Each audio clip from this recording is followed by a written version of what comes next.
remembering the principles of fire. We need oxygen, we need heat, and we need fuel. We don't want to snuff this out. We don't want to get our fat wood shavings burning and then throw those immediately on. But what we want to do is we want to get them burning, and we won't add fuel to the fire until the flames are over what is already burning.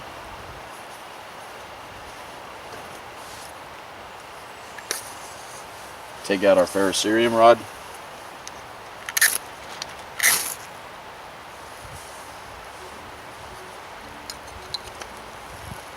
And now we can take a feather stick. We put that on there and let that burn. We can take another one. Put that on there. I kind of did this a little backwards. I wanted to show you everything.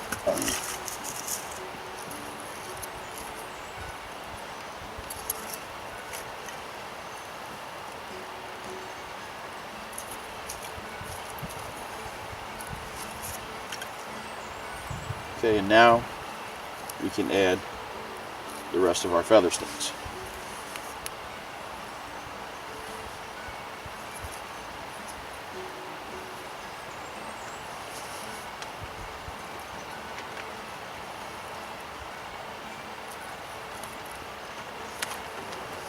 And again, we don't want to smother it.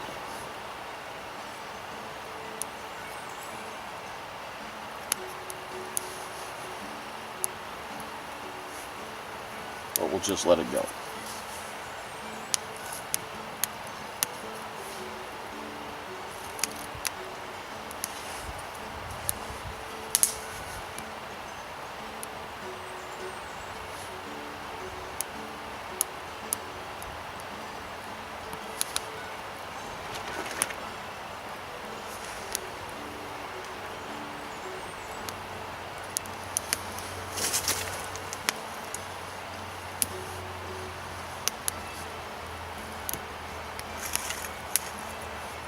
Now we can start adding our smaller fuels.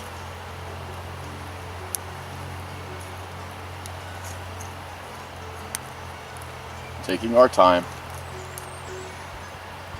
making sure that we don't overload the fire itself.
There you have it, guys.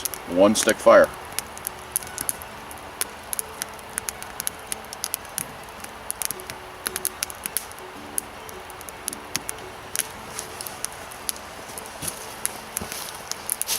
So that's it, guys. That's the one stick fire. Albeit it's time consuming. There's work that has to go into it. But again, with the proper prep, the more time you take on your prep, the better off you're going to have for success. Yes, it's a one stick fire. Does that mean that you're limited to one stick? Absolutely not. You can go out, you can collect as much wood as you need, and you can process it down. It's like every other fire making evolution that you're ever going to come in contact with. The more time you take in your prep, the more materials you have, the better off you have as a chance for success when you need it. That fire's still going right now.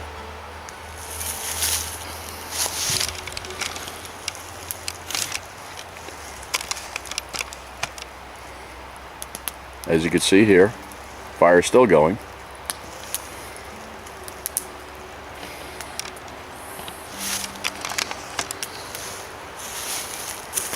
And it's going to give it time to dry out any marginal materials that you may have. So if you have firewood that's been processed, you can put it next to that fire and you can help dry it out as well. Hey, remember that cattail fluff? Well, we have a fire going, and there's no better time to start to think about affecting the next fire than right now. So you remember the cattail fluff? Well, some people say you can't char this because it's a flash tinder, but I believe you can, and it just takes a little bit of processing, like anything else with fire making. So what we're going to do is we're going to take this, we're going to roll it around in our hands so that it doesn't come apart on us, and we're going to pack our tin as tight as we can, and then we're going to char the cattail duff. Okay, so I've filled up the tin as much as it'll go, and what I think is, instead of placing it right on fire, if we let the coals die down just a little bit and then we go to put this on there, I think it'll char slowly and it won't take as long as if we're using cotton cloth. Let's give it a shot.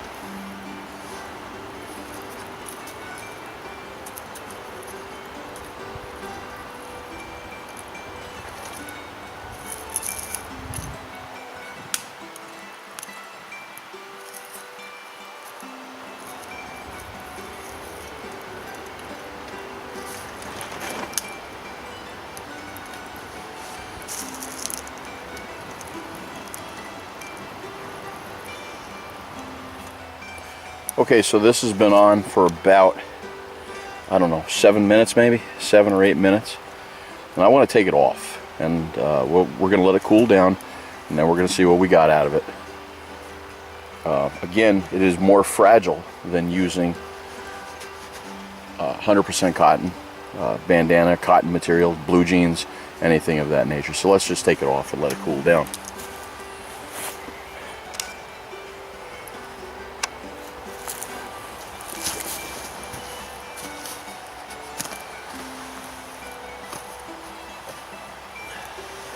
Okay, while our cattail is actually cooling down, you remember that dog bane that we picked up while we were out there collecting the twigs for the twig bundle? Let's take a little bit closer look, and let's go into this. Again, remember, these long seed pods that you see that have been split open, that's your dead giveaway for dog bane. A lot different than milkweed. Okay, you can see how it's split open. Again, it almost looks like, you know, vanilla bean. What you can do to start processing this is, you know, get rid of those tops because we don't need them.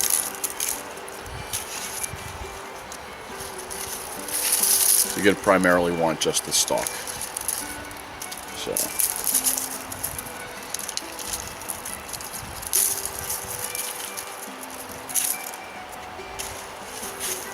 See, your fibers already wants to come off. It's actually very, very good cordage. It's one of the strongest cordages that you can make if you have it available to you. Almost poked myself right in the eye. That would have sucked out here. Remember, try to avoid injuries. That's your free laugh for today.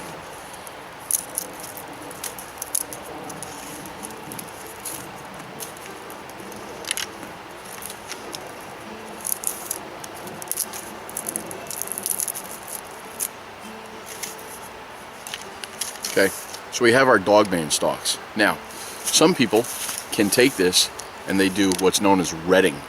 And what they would do is they would take this and they would dip the stalks themselves into water. They would start to let it rot, and then they could peel this off. One of the things that I just like to do is I'll just actually crush these just like this. and work it all the way up. What winds up happening is you're going to wind up splitting the stalk.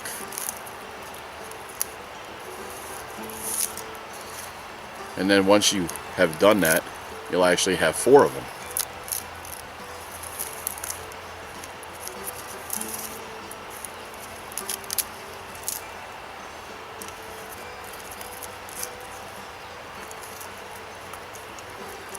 Okay. Now, let's put these down, because I need to do a close-up for you.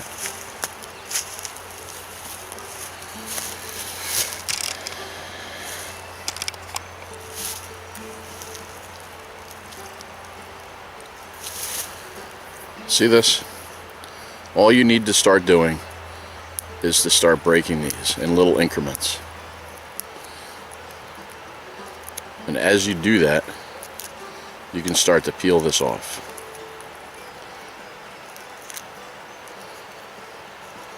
And as you start to peel off, you're going to get that outer bark. Okay? Once you get it going, you can run it right up. That is what you're going to make your cordage from. So let's do that on a couple of them.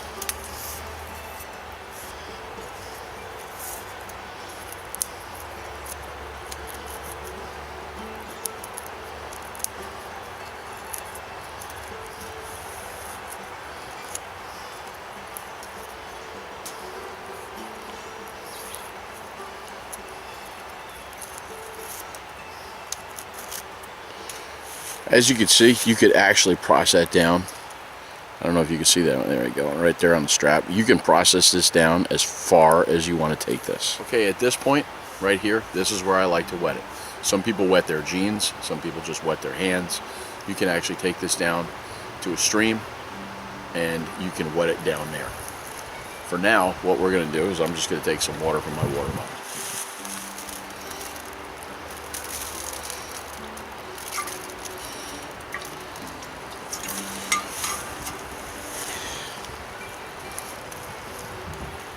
You know, you can let it sit for a little bit of time. Doesn't really matter. So we're going to go ahead and we're going to pull this and we're going to start this no different than any other reverse wrap. Okay? The more fibers you put into it, obviously the thicker the rope or the thicker the cordage is going to be.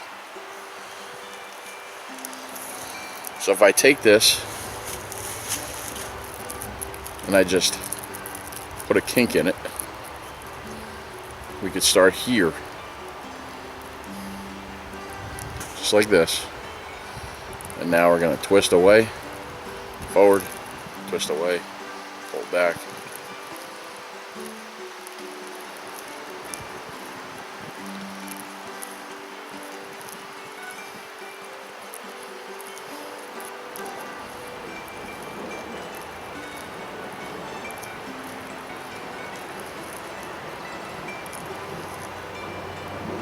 Okay guys, and as you can see, here's our cordage.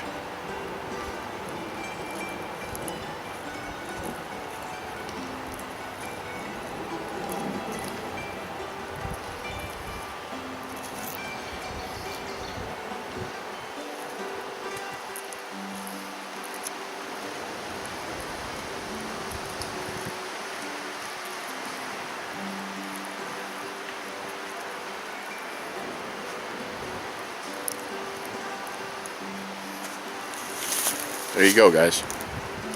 Dog bane cordage. That's strong cordage. You could use that for a bowstring very easily. You could use it for your trap triggers. You can make a tump line out of this. Historically, they were basswood, but they're in the twining sections of tump lines. They would use dog bane. They would use cedar. You can do the inner bark of cedar. You can do the inner bark of tulip poplar. Okay? There it is, guys. Dog bane cordage. Just another thing that you can do while you're out here. Another resource. Again, take time, preparation. The more dog bane you get, the more cordage you get. The more strands and fibers that you put on there, the thicker your cordage is going to be. So we're done with the cordage. Let's jump over. Let's take a look at that charred cattail. Let's see if it's going to work for us in the capacity that we did. We charred it. Let's see if it lasts a little bit longer. Yeah, it's cool now, guys. So, see this? Okay, it's pretty charred. Okay, it's not too bad. Let's take a little bit out, and we'll do it with flint and steel here. And I want to try to keep this in the frame. I want you guys to be able to see it. So we'll put this here, and we're going to take some. Put it down there. Let's see what happens.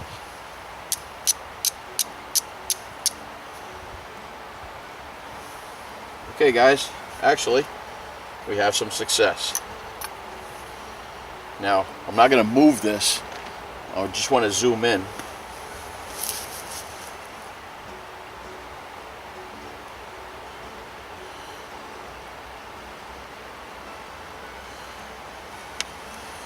Let me zoom in for you.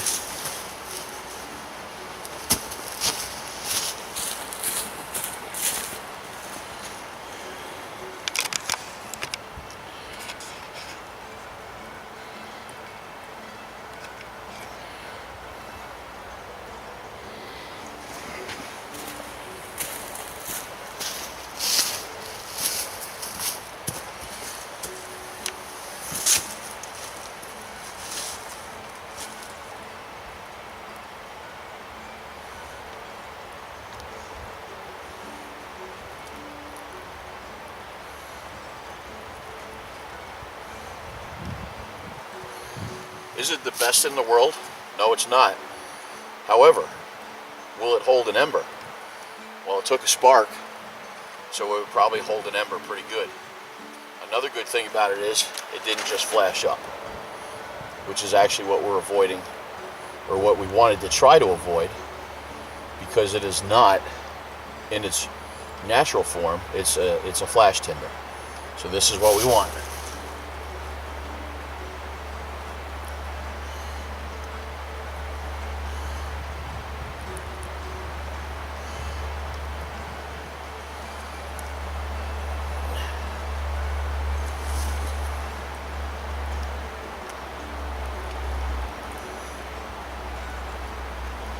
So that turns into one big ember now, slowly burning, instead of just flashing over. So there's no doubt in my mind that if I had it, I would do this, and I would use it to affect the next fire, or at least help me. Now that was just with flint and steel. If we were to use a ferrocerium rod, I think we would have less of a problem.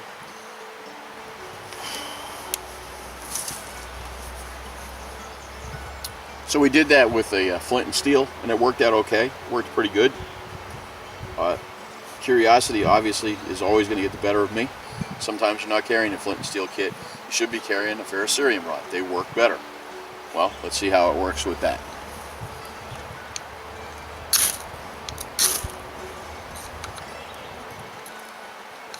Pretty much as I thought, with the ferrocerium rod, it works 100 times better.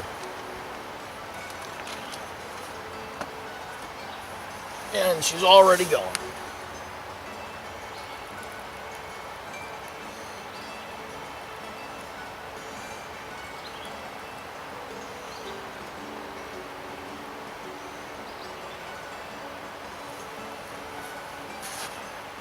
And there you go.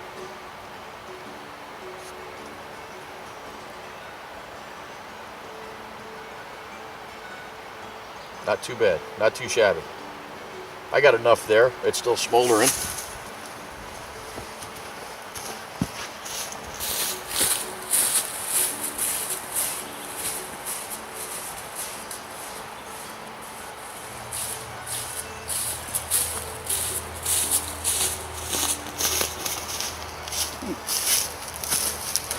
Still smoldering, guys. Still smoldering. Yep.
There you go. It works. It works for me.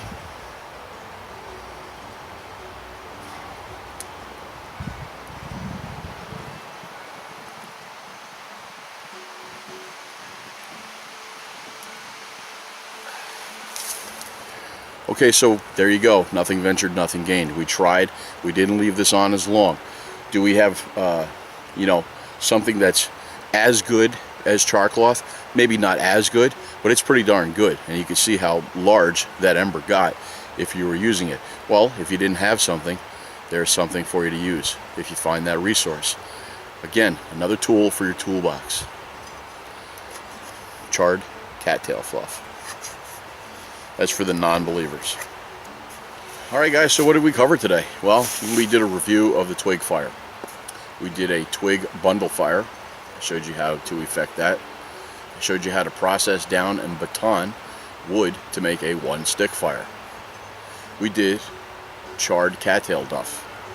And then we also showed a plant that's a resource, dog bane, to use for primitive cordage. And I showed you quickly how to do a reverse wrap and how to process dog bane very quickly.